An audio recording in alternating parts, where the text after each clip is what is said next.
Hello guys, तर स्वागत आहे तुमचं आपलं या यूट्यूब चॅनलवरती. मित्रांनो, चॅनलवर नवीन असाल तर चॅनलला सबस्क्राईब नक्की करा आणि अशाच नवनवीन अपडेट्स आपल्या चॅनलवरती पाहत राहा.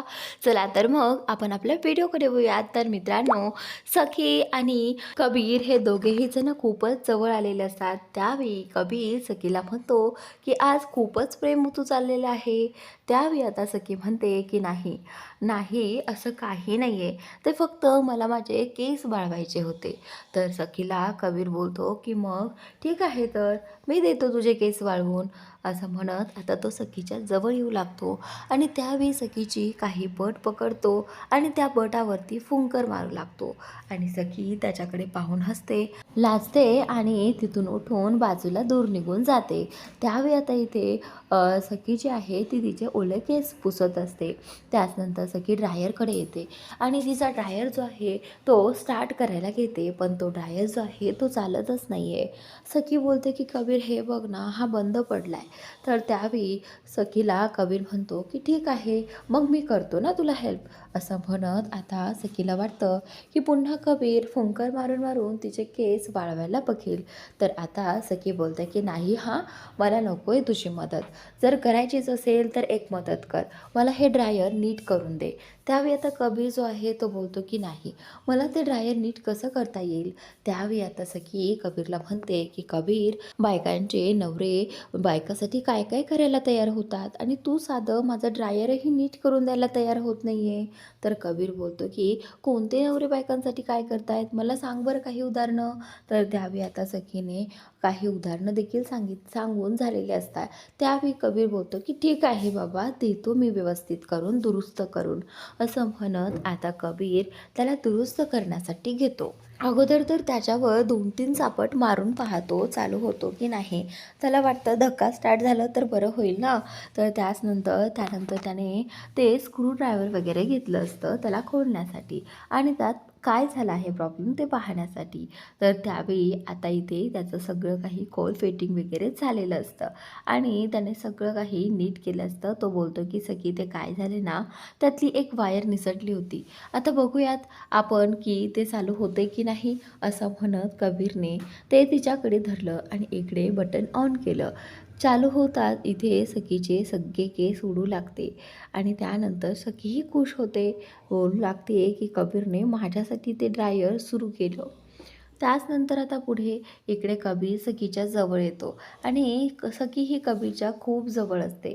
त्यावेळी त्या दोघांमध्ये आज नक्कीच काहीतरी घडलं असतं. अशा पद्धतीने दोघेही जण रोमॅन्टिक झालेले असतात. पण नेमकंच त्यांच्या दोघांच्या मध्ये तिसरा येतो. तर तो तिसरा कोण असेल बरं? असं आता तुम्ही इमॅजिन करा की तो तिसरा कोण असेल, की ज्यावेळी कबीर आणि सखी एकमेकांना किस करणार असतात त्याचवेळी अचानक बाहेरून दरवाजा ठोठावतो आणि इथे तिच्या काकूंचा आवाज सखीला येतो. त्यावेळी सखी जी आहे ती काकूला म्हणते की काकू काय झालं.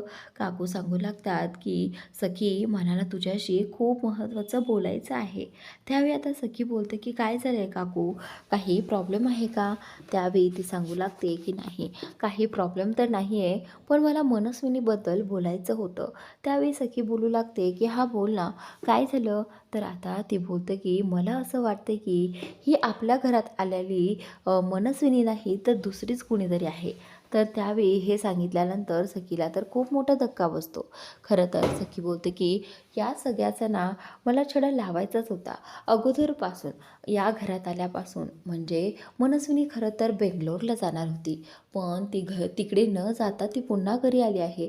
तेव्हापासून मला तिच्यावरती डाऊट येत आहे. त्यावेळी सखी बोलते की मला तो डाऊट क्लिअर करायचाच होता, पण जर आज तू काहीतरी म्हणते आहेस त्यातही काहीतरी तथ्य असेल. तर सखीला ती सांगू लागते की हो हो, आज मी जे काही सांगत आहे त्यात तथ्य आहेच. तुला माहिती आहे का मनस्विनीने आज काय केलं. सखी विचारू लागते की काय झाले, काय केलं तिने. तर ती सांगू लागते की रात्रीच्या वेळी आपण आपल्याकडनं जी खिचडी उरली होती आणि ती आपण फ्रीजमध्ये ठेवली आणि ती खिचडी उठवून तिने आत्ता खाल्ली आहे आणि मी तिला खाताना पाहिलं आहे. इकडे आता ही तेजस्विनी इथे मनस्विनीच्या रूममध्ये तयार होऊन बसलेली असते.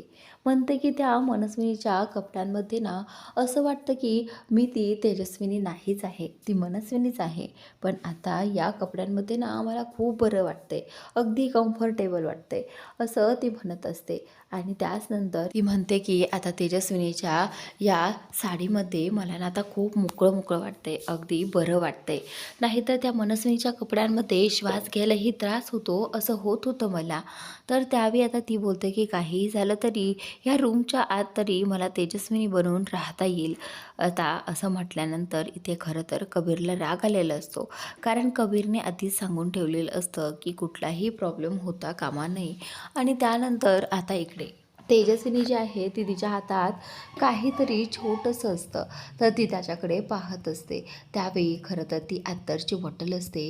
ती अत्तरची बॉटल कदाचित राघवने म्हणजेच तेजस्विनीच्या नवऱ्याने तिला दिली होती आणि ती आत्तापर्यंत तिने जपून ठेवली आहे आणि त्याच्याकडेच ती पाहत असते. त्यावेळी आता इकडे ही तेजस्विनी जी आहे ती अत्तर लावू की नको लावू असंच म्हणत असते, पण तरीही तिने ते अत्तर लावलेलं असतं. अत्तर लावल्यानंतर ती स्वतःच्याच हाताचा वास घेऊ लागते आणि तिला तो खूप आवडतो. खरं तर राघवच्या आठवणीमध्ये ती हे सगळं करत असते. तर त्याचनंतर इकडे आता ही जी सखी आहे तिला भरवण्यासाठी मीनाक्षीने सगळं काही डाव रचला आहे. इकडे मीनाक्षी सखीला म्हणत असते की सखी, आता तू काय निर्णय घेणार आहेस? तुला काय वाटतं की मनस्विनीमध्ये खरंच तुला काही बदल होताना दिसत आहेत? तर त्यावेळी आता सखी बोलते की हो काकू, मला तर ते हे आधीपासूनच दिसत होतं, पण आता तुम्हाला दिसलं आहे म्हटल्यानंतर खात्री तर पटलीच आहे. तर त्यावेळी आता इथे हा जो कबीर आहे तो सखीला आणि काकूला सांगण्याचा प्रयत्न करत असतो की हे पहा, तुम्ही जे काही पाहिलं आहे ना त्या सगळ्याचा एवढा विचार करू नका, कारण ती मनस्विनी आहे. तिला जसं वागायचं आहे ना, तिला तसं करायचं आहे ना, ती तसंच करणार. तुम्ही का तिच्या मध्ये मध्ये पडत आहात? तर आता इथे ही जी सखी आहे ती कबीरला म्हणते की कबीर, कबीर प्लीज तू असं काही बोलू नकोस, कारण मला माहिती आहे की तू तिची साईड घेऊन बोलतो आहेस. तर आता कबीर बोलतो की नाही सखी, मी तिची साईड का घेऊ? हे बघ, मी तिची साईड घेऊन बोलत नाही आहे. तर त्यावेळी सखीला वाटत असतं की कबीरने आपल्या बाजूने बोलावं, पण नाही, तो तर तेजस्विनीच्या बाजूने लपत आहे. म्हणून तिला थोडंसं वाईट वाटतं. सखी मीनाक्षीला म्हणते की आता काकू आपल्याला तिला रंगेहात पकडायचे, त्यासाठी मला सांग, आपल्या त्या रूमची दुसरी चावी आहे का गं? त्यावेळी आता काकू जी आहे ती बोलते की हो, माझ्याकडे आहे ती दुसरी चावी. असं म्हणत काकू गेल्या आणि ती दुसरी चावी शोधण्यासाठी गेल्या. तर आता इकडे कबीर सखीला हे समजावून सांगत असतो की सखी, हे बघ, तू हे जे काही करते आहे ना त्याचा काहीच फायदा होणार नाही, कारण ही मनस्विनी एवढी चतुर आहे, ती तुम्हाला नाही मेळ लागू देणार. आत्तापर्यंत तिने काही कळू दिलं नाही आणि तुम्हाला वाटतंय का असं की आता ती काही कळू देईल? तर आता सखी म्हणते की हे बघ कबीर, तुला जर आमची साथ द्यायची नसेल तर देऊ नकोस, पण मला काही करण्यापासून वाचवू नकोस. असं म्हटल्यानंतर इथे कबीर तिला म्हणतो की नाही सखी, तसं काही नाही आहे, माझं फक्त सांगण्याचं एवढं मत होतं की तुम्ही जे काही करायला जात आहात ना ते अगदी चुकीचं आहे. तर आता सखी बोलते की ठीक आहे, वाटू दे तुला चुकीचं, पण मी ते करणार आहे. असं म्हणत आता इथे ती जी काकू आहे सखीची, ती चावी घेऊन आलेली असते. सखीच्या आता ते चावी ठेवताच इकडे आता ती सखीच्या सोबत इकडे या मनस्विनीच्या रूमकडे चाललेली असते. तर आता इथे सखी वाटेत जात असताना त्या चावीकडे पाहते आणि बोलते की आता मनस्विनी, नक्कीच तुझं काहीतरी सत्य माझ्यासमोर येणार. इकडे आता कबीर जेव्हा ही सखी त्याला तेजस्विनीच्या रूमकडे जाताना दिसते, त्यावेळी तो ठरवतो की नाही, आता काहीही झालं तरी सखीला हे कळता कामा नये की ती तेजस्विनी आहे. त्यासाठीच कबीरने लगेचच तेजस्विनीला काही मेसेजेस केले आणि तेजस्विनीने ते मेसेज पटकन वाचले देखील. इकडे सखी तोपर्यंत दरवाजापर्यंत येऊन पोहोचली होती. त्यावेळी आता ती त्या चावीने दरवाजा उघडत असते. तोपर्यंत इकडे या मनस्विनीने सगळे काही चेंजेस केलेले असतात, तेही अगदी कबीरच्या सांगण्यावरून. तर आता कबीर पाठीमागून म्हणत असतो की बरं झालं की तुम्ही लुक चेंज केला ते. तर त्याचनंतर आता इथे हा कबीरला हे आलेलं आहे की आता सखी जी आहे ती मनस्विनीला ओळखू शकणार नाही, कारण आता त्यांचा जो गेटअप आहे ना तो अगदी मनस्विनीसारखाच त्यांनी केलेला असतो. तर सखी आतमध्ये येते. आतमध्ये आल्या आल्याच ही मनस्विनी म्हणजेच तेजस्विनी सखीला ओरडू लागते की तुला काही मॅनर्स वगैरे आहेत की नाही. दुसऱ्याच्या रूममध्ये येत असताना नॉक वगैरे केलं जातं. तर आता सखी बोलते की हे माझं स्वतःचंच घर आहे ना की दुसऱ्याचं, त्यामुळे इथे मला कोणीही शिकवू शकत नाही की मी काय केलं पाहिजे आणि काय नाही ते. तर त्यानंतर आता प्रेक्षकांनो, तुम्हाला ही उत्सुकता लागली असेल ना की कबीरने हे सगळं कधी सांगितलं तेजस्विनीला की तू कपडे चेंज कर, तिकडे सखी आलेली आहे.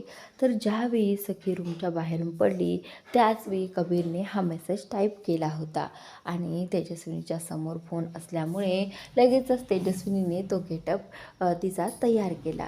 इकडे आता हा जो कबीर आहे तो आत्तापर्यंत सगळं काही सांभाळत आहे, पण पुढे पुढे जर सखीला ही तेजस्विनी आहे हे सत्य कळालं तर खूप मोठा ट्विस्ट येईल प्रेक्षकांनो, तर नक्की पहा. इकडे आता ही तेजस्विनी जी आहे ती रागातच या सखीला ओरडत असते की यावेळी तू माझ्या रूममध्ये नॉक न करताच आले आहे, पण पुढच्या वेळी मी अजिबात खपून घेणार नाही.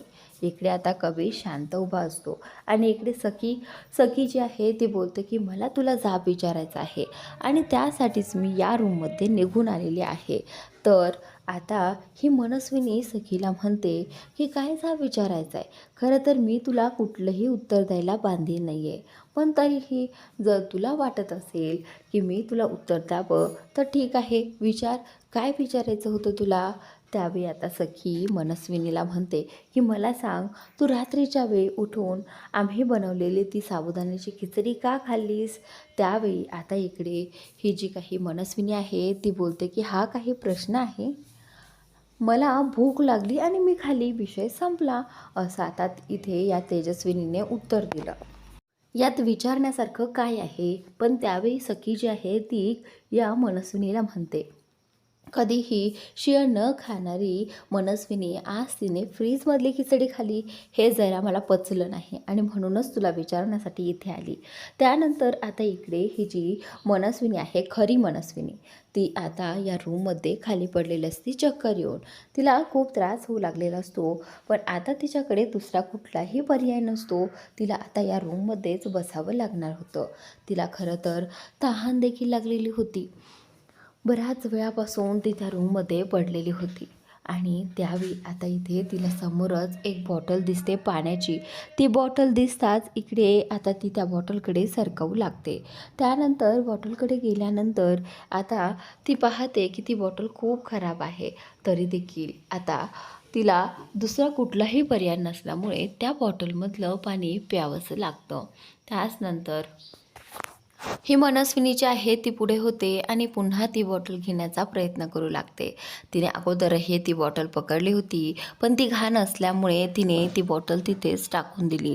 पण आता तिला दिसतंय की नाही, आता या बॉटलशिवायही आपल्याकडे दुसरा कुठलाच पर्याय नाही आहे, असं म्हणत तिने त्या बॉटलमधलं थोडंसं पाणी तोंडावर मारलं आणि त्याचनंतर आता इथे तिला जाग आली.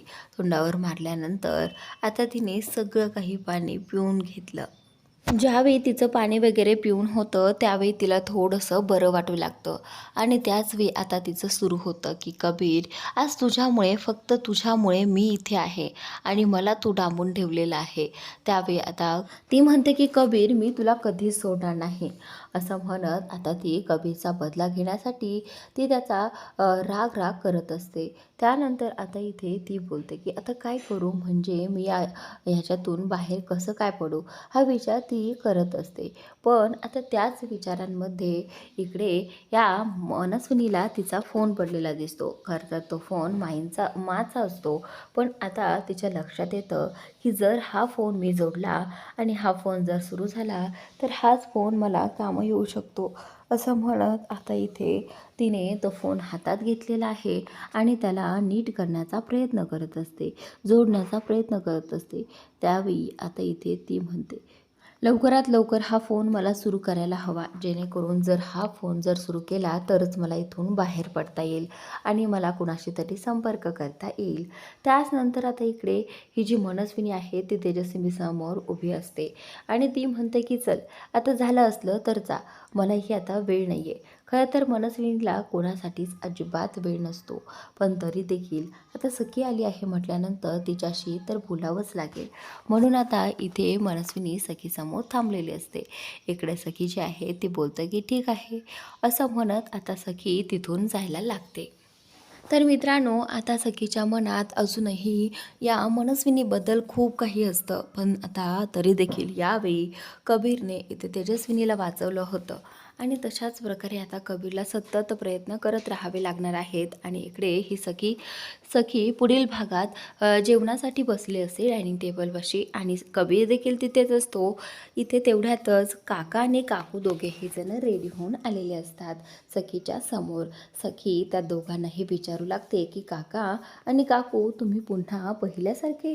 तर आता तिला खूप आनंद होतो, पण हा बदल कशामुळे सखी काका आणि काकूला विचारते. त्यावेळी आता सखीला काका आणि काकू बोलतात की हा बदल आम्ही नाही घडवून आणला, तर हा बदल जो आहे तो मनस्विनीने घडवून आणलेला आहे. त्यावेळी आता इथे सखी जी आहे ती बोलते की काय, मनस्विनीने हा बदल घडवून आणला असं म्हटल्यानंतर आता इथे सखी बोलते की आता माझी चांगलीच खात्री पटली की नक्कीच ही मनस्विनी हिच्यामध्ये काहीतरी बदल झाला आहे. तर आता असं म्हटल्यानंतर कबीरही विचार करतो की अरे यार, आता हे सगळं करायची काय गरज होती. जर आता ह्या सगळ्यांना कळालं की ती तेजस्विनी आहे तर कबीरने काय करायचं, असं त्याचं झालेलं असतं. तर त्याचनंतर इकडे सखी खूप अलर्ट राहणार आहे, कारण काहीही झालं तरी तिला तिचं सत्य समोर आणायचं आहे. तर आता पुढील भागात तुम्हाला असं काही पाहायला मिळणार आहे. इकडे मनस्विनीच्या हातामध्ये तो माझा फोन ओपन झालेला असतो, तिला त्याचा पासवर्ड देखील कळालेला असतो आणि फायनली ती त्याला ओपन करून तो फोन पाहत असते. त्यावेळी आता तिला त्या फोनमध्ये काही फोटोज दिसतात. त्या फोटोजमध्ये आता देवदत्त किर्लोस्करचा फोटो तिला दिसतो. देवदत्त किर्लोस्करचा फोटो दिसतात इथे ही मनस्विनी खूप चकित होते. मनस्विनी म्हणते की अरे, हा तर तोच आहे ना जो देवदत्त किर्लोस्कर आहे. म्हणजे हा देवदत्त किर्लोस्कर कबीरचे बाबा आहेत. असं म्हटल्यानंतर आता तिलाच खूप मोठा धक्का बसलेला आहे, कारण आत्तापर्यंत तिला माहिती नसतं की तिने ज्या माणसाचा खून केला आहे त्या माणसाचा मुलगा माझ्या घरामध्ये आहे, असं आता तिचं झालेलं असतं. तर मित्रांनो, आता इथे या मनस्विनीच्या समोर आलेलं असतं कबीरच्या वडिलांचं सत्य, की तो कोण आहे आणि त्यालाच मनस्विनीने मारलेला आहे. इकडे आता कबीरला खूप भीती वाटत असते, कारण आता सखी माघार घेणार नाही हे कबीरला माहिती असतं, पण सखीला कसं थांबावं हे त्याला कळत नसतं. सखीला थांबवण्याचे त्याचे प्रयत्न हे सुरूच असतात, की काय गरज आहे हे सगळं करायची, किंवा ती मनस्विनीच आहे. तिला काहीही बोललं आणि काहीही केलं तर ती तशीच राहणार आहे, तिच्यामध्ये काहीही बदल होणार नाही. त्यामुळे तू का करते आहेस हे सगळं, असं आता कबीर तिला म्हणणार आहे. तर मित्रांनो, आजचा भाग इथे संपलेला आहे. पुढील भाग खूपच इंटरेस्टिंग आहे, कारण पुढील भागात आता या मनस्विनीसमोर कबीरच्या वडिलांचं सत्य उभं राहिलं आहे, की तिला माहीत नव्हतं की तिने मारलेला जो काही माणूस आहे तो देवदत्त किर्लोस्कर आहे आणि तो कबीरचा बाप आहे आणि कबीर त्याचा मुलगा आहे. हे तिच्या समोर स्पष्ट होताच आता ती या गोष्टीचा छडा लावणार की हे सगळं सत्य आहे की नाही. तर मित्रांनो, आजचा भाग इथे संपतोय. पुढील भाग नक्की पहा आणि व्हिडिओ आवडला तर व्हिडिओला लाईक करायला अजिबात विसरू नका आणि छान छान कमेंट्स करायला अजिबात विसरू नका. Thanks for watching.